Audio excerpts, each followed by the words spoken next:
E aí, gente, vamos lá? Dando continuidade, agora a Argentina, né, como eu falei, o nosso vizinho, é um país que já teve disputas políticas consideráveis com o Brasil, né, para vocês terem uma ideia, só recuperar na nossa memória a famosa Guerra Cisplatina, né, que resultou na independência do Uruguai, teve participação argentina porque eles deram apoio aos uruguaios, né? E depois tem a questão platina, né? Que aí aparece a figura de Juan Manuel Rosas, né? E aí esse cenário, né, político revela uma disputa por hegemonia entre os dois principais países da América do Sul, né? Mas vamos lá.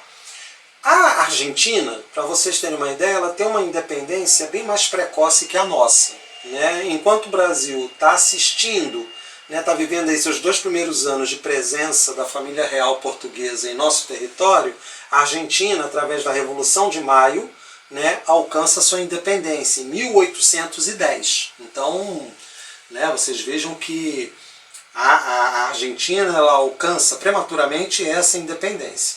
Mas por que isso, né? É o mesmo cenário do México, ou seja, enfraquecimento político da Espanha, ou seja, da metrópole, né? E aí as elites coloniais se aproveitam desse cenário para poder alcançar, né? Promover essa independência. Acontece que, como no México, como no Brasil, né, a Argentina ela não tem uma uniformidade. O que eu quero dizer com isso? Algumas províncias se destacam mais que as outras, né? Buenos Aires, por exemplo, é a mais importante província porque desde o período colonial ela tem uma posição de destaque, né? Primeiro que na foz do Rio do Prata, né, o principal ponto de entrada das mercadorias vindas da Europa para o continente americano, mas nesse caso para as colônias espanholas, localizadas aí no Vice-Reino do Prata, né? Vai ter uma importância significativa em termos de comércio com essas várias regiões. Então Buenos Aires se destaca, tanto é que eu coloco aqui essas disputas internas entre Buenos Aires, a província de Buenos Aires e as demais províncias. Por quê? Porque após a independência, Buenos Aires centraliza o governo, né? E é interessante que nessa forma, nesse arranjo político que se desenha, né, na América do Sul, né, a figura dos caudilhos. Quem são os caudilhos? Os caudilhos são lideranças político-militares, né, grandes proprietários rurais, que exercem influência regionalmente. Então é o coronel? Mais ou menos. Acontece que o caudilho ele tem uma capacidade militar que o coronel brasileiro não tem. Ele tem uma liderança militar. Ele é, muitas vezes, um militar. É um militar e grande proprietário. Tá? Até isso é uma herança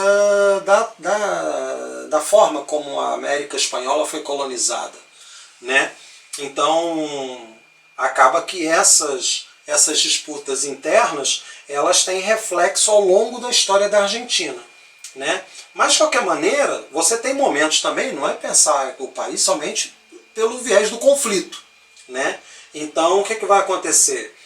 Em 1826, Bernardino Rivadavia vai promulgar uma constituição de caráter liberal, inspirada nos ideais iluministas, né? Tem influência da Constituição dos Estados Unidos. Então é muito interessante isso, porque essas elites latino-americanas elas se inspiram muito em modelos políticos ou europeus ou norte-americanos. No caso europeu é o iluminismo, no caso norte-americano é o federalismo, né? Então o federalismo pensado como esse modelo político que dá maior autonomia aos estados ou às províncias, né, como queiram.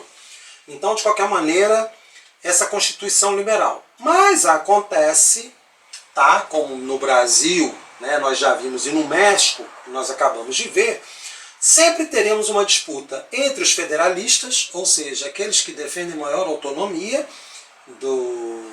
das províncias, e os centralistas, né, os centralizadores, que, como o próprio nome diz, né, defendem essa maior concentração de poder nas mãos do governo federal, né?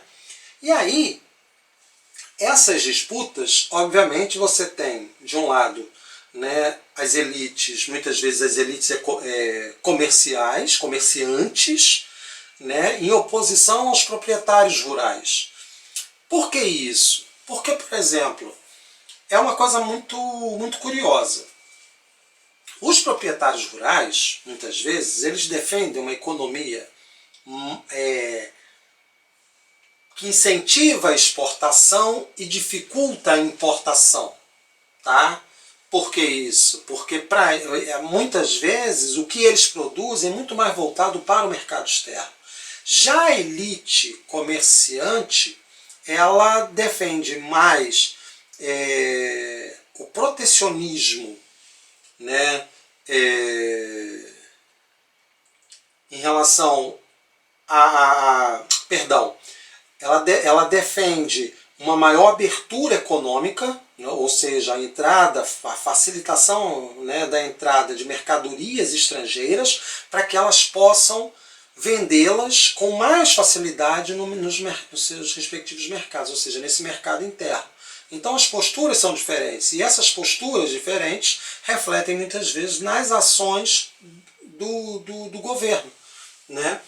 E o curioso é essa personagem aqui que vai justamente representar, né, esse centralismo, que é o Juan Manuel Rosas. Vocês vejam que ele tem dois períodos de governo. Um de 1829 até 1832, né, um mandato presidencial até relativamente curto, e o outro mais longo, né, de aproximadamente 17 anos, que vai de 35 a 52. Esse ano de 1852, ele é interessante por quê? Porque coincide justamente com a ação do governo brasileiro para sua deposição. Por isso que ele vai ficar até 52. Quando vocês voltarem lá na questão do prata, né, nas questões platinas, das disputas entre Brasil e Argentina, vocês verão a figura de Juan Manuel Rosas, né? Então ele vai ser deposto, né? Um outro governante assume no seu lugar, né? E aí, favorável ao Brasil, né? E aí essa deposição do Rosas, depois você tem o evento aí, né, do acirramento das tensões com o Paraguai, Guerra do Paraguai, aquela coisa toda que tem a participação bastante contundente da Argentina. E aí, depois dessas turbulências políticas, dois indivíduos, né, embora pertençam a campos distintos do cenário social, o Domingos Sarmiento, ele é um intelectual, tá? Pensando aí que através da educação dá para transformar, né, o cenário sociopolítico na Argentina e econômico, claro, e o Bartolomé Mitre, que ele é um militar, ele é de origem militar, então a visão dele já é diferente da do Sarmiento, né? Mas de qualquer maneira, esses dois governantes, né, esses dois centralistas, eles vão se envolver num conflito com os federalistas, né? Tanto é que a Batalha de Pavón, em 1861, que vai resultar na derrota dos federalistas e, consequentemente, na vitória dos centralistas, né? E aí tem a vinda desses dois governos, tanto do Bartolomé Mitre, né, que depois vai ser sucedido pelo Sarmiento. E o Sarmiento, como eu disse, vai dar um grande impulso, né, um grande incentivo à educação, porque ele entendia o seguinte, né, e aí exatamente pela sua origem, né, um sujeito que é um intelectual, um acadêmico, né, e aí ele acredita que a educação é o caminho mais seguro, né, e esse é engraçado que é um discurso que até hoje conquista muita gente, né? E de fato, sem dúvida, a educação tem um papel importantíssimo nesse processo, que ele acreditava que a Argentina tinha condições, né, ampliando, né, a educação aos seus cidadãos, teria condições de avançar e se tornar uma grande potência na América do Sul. Né? Então, assim, o que nós vimos agora, lógico, mas não trabalhamos com outros países, né? Não, até porque assim, é muito interessante centrar o foco desses outros países no século XX, já em contextos diferentes, do que trazer, né, as suas respectivas histórias nesse momento do século XIX. Tudo bem, gente? Espero que vocês tenham gostado. E aí, vamos lá, tá bom? Um beijo grande para vocês e até a próxima.